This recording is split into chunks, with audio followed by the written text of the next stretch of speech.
तुम्हारी, मगर दिल से ना हो रिहा।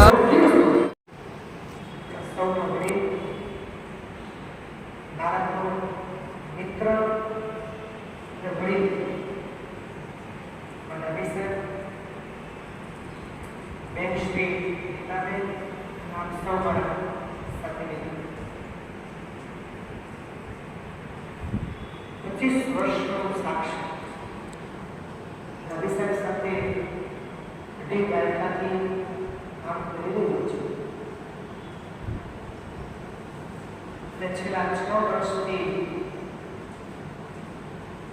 આચાર્ય તરીકેની સેવા આપી એની સાથે કામ કરી રહ્યું છું. આ પ્રસંગે હું શું યાદ કરું છું, એમની સાથેની અનેક યાદો મારા જીવનમાં જોડાયેલી છે. એક વડીલ બંધુ જેવી ભૂમિકા તમે મારી સાથે અદા કરી છે. આપણું સાહેબ પછી તમારે ખૂબ જ મોટું પ્રેમ અને બળ જો પૂરું પાડ્યું હોય તો એના વિશે બેન સુપરવાઇઝર હતા, પણ એક લેડીઝ સાથેની મારી વાતચીતની મર્યાદાઓ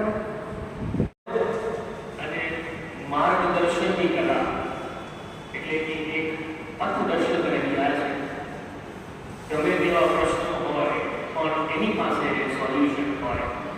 કદાચ હું એમને તારક મહેતાના મહેતા સાહેબ જેવું બિરુદ આપી શકું કે જ્યારે શાળામાં કંઈ પણ પ્રોબ્લેમ હોય તો એક ફાયર ફાઈટર તરીકે એ હંમેશા ઊભા હોય અને પ્રશ્નોનો જવાબ લઈને ઊભા હોય. વિદ્યાર્થી અથવા તો આપણા સમગ્ર શાળાના જે પ્રશ્નો હોય કે ચિંતા ન કરો તો દૂર થઈ જશે.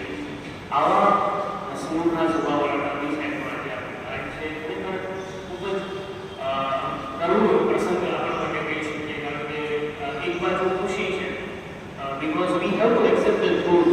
આપણે એક સત્યને સ્વીકારવું પડે છે કે એક પડાવમાંથી બીજા પડાવ સમાજમાં આપણે જવું પડે છે.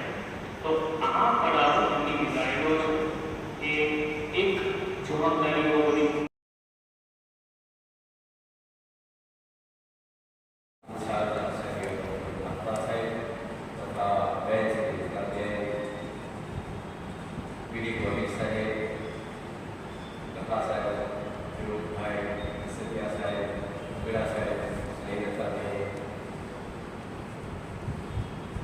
દેશમુખ સાહેબ તથા નથી તેમ છતાં બેને જે વાત કરી એ પ્રમાણે થોડીક સાહેબે હિંમત આપી છે બોલવાની.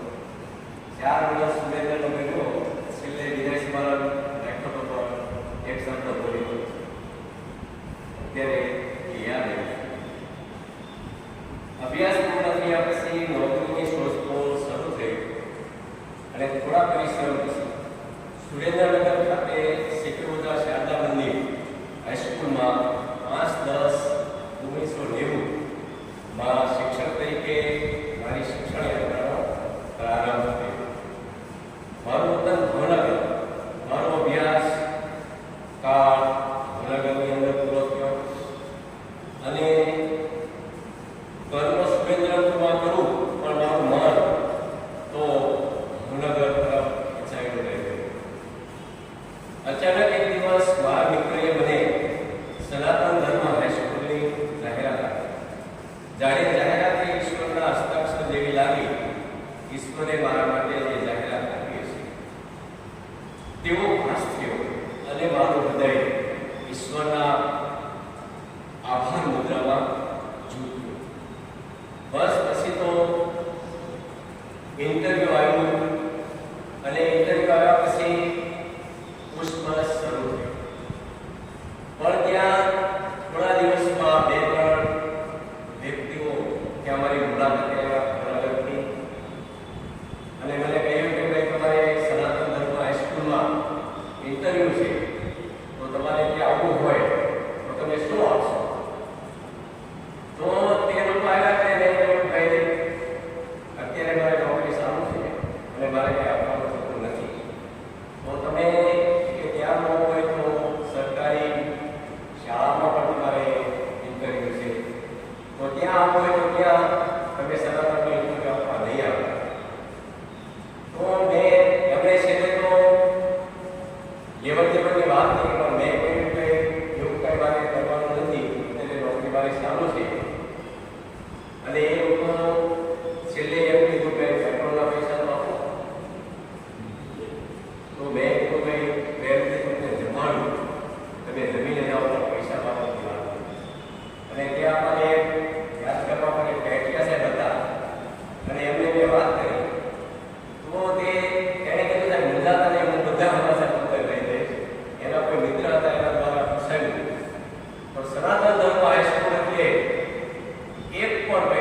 સુધી પોતાનું અસ્તિત્વ ટકાવી રાખ્યું છે એનું એક કારણ છે શાળાની નિષ્ઠા અને નિષ્ઠાને વરેલા શિક્ષકો અને કર્મચારીઓ.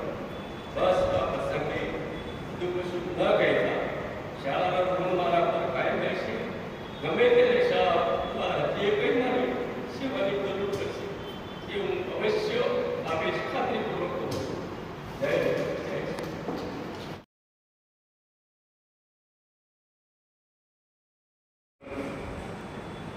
જોડાયેલું છે અને ખાસ કરી વિદાય સમારંભનો કાર્યક્રમનું સમગ્ર આયોજન અને માર્ગદર્શન શાળાના આચાર્ય શ્રી ડૉક્ટર રેવત આપણા છે કરેલું. તે માટે એમનો આભાર. આ ઉપરાંત એમણે દાદી સાહેબ વિશેની માહિતી આપીને કરી આપણી સાથે એ માટે પણ એમનો ખૂબ ખૂબ આભાર.